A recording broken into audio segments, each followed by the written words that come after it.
Welcome to Heritage Heroes, the series featuring people on the front line of saving our urban legacy. Wars and the passage of time have probably done less damage to the monuments and historic hearts of our towns than modern development. Our series is about the individuals and the organisations they work with who are making room for the past in our expanding cities. Many historic buildings, open spaces and traditional neighbourhoods owe their survival to the determination of a handful of people. These individuals are our heroes, chosen by an independent jury of urban heritage experts.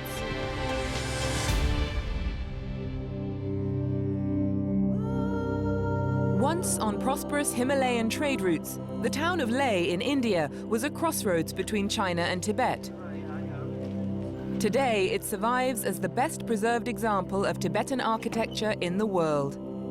German architect André Alexander is passionate about Tibetan architecture. His passion started when he lived in Lhasa in the 1990s and witnessed the demolition of old buildings in the Tibetan capital.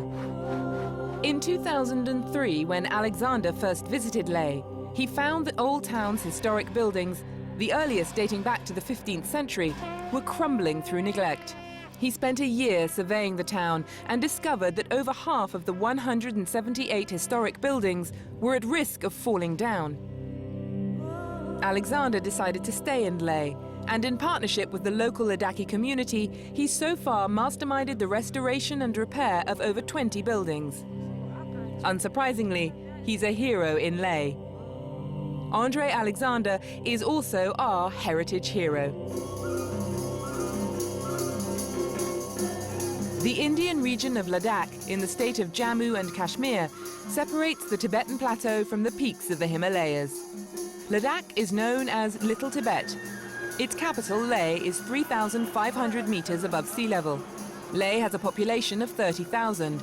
Around 2,000 live in the Old Town, which dates back to the 15th and 16th centuries.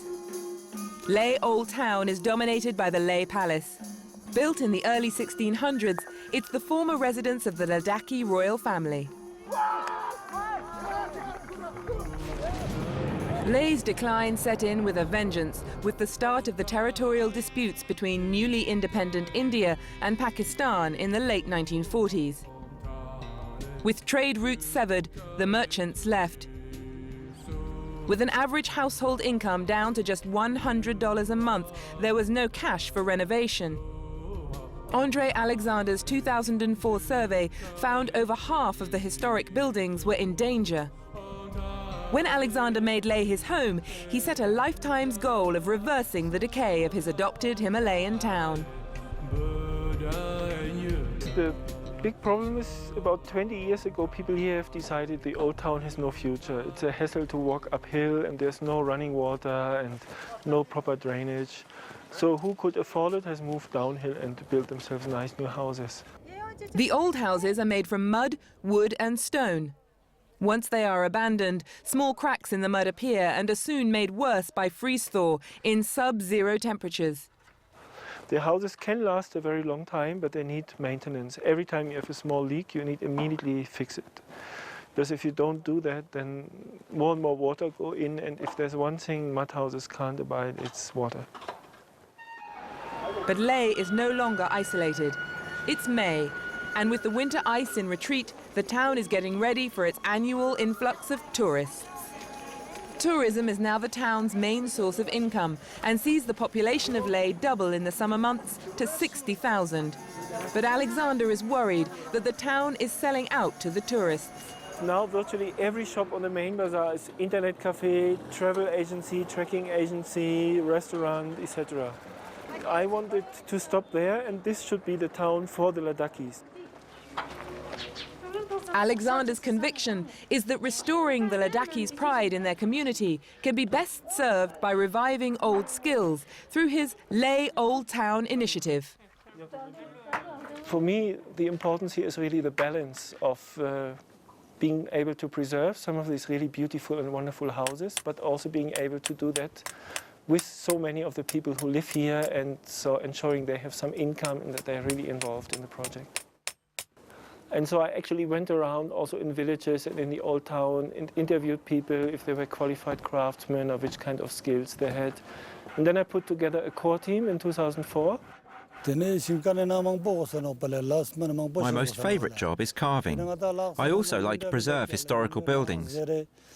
Nowadays, many people use modern techniques, but I like the traditional methods and want to restore these buildings as they were originally. That's why I joined the Leh Old Town Initiative. And Alexander wanted householders to also participate in the renovation work. If you tell people you want to restore their house for free, that's a little bit strange and it wouldn't really work. So we held a community meeting and we offered people that we give 50% of the costs if they want to repair their house, upgrade it, but doing it more or less very traditional. With half the money coming from the homeowners themselves, Alexander matches it from philanthropic foundations and the German and Finnish governments. It looks very beautiful when they restore historical buildings. Before Mr. Alexander's initiative, nobody cared about the area and people used to throw garbage and everything looked dirty. But now that they have restored the buildings, people are taking more care and the environment is so much better.